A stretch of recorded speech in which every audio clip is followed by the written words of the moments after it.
Mini popodnevni vlog mlade mame koja se vratila na posao, dala dijete u vrtić, muž je na terenu, obitelj 1000 km daleko i živi sa svekrvom. Jučer je bio tako predivan proljetni dan, baš je bilo predivno.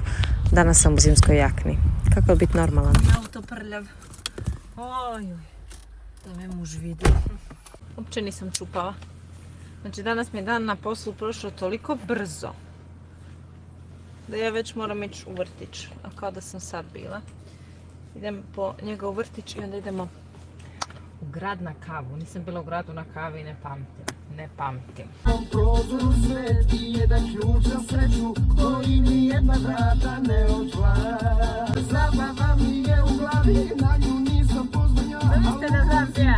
Od kad sam rodila bila sam ta mama i sad sam ta mama.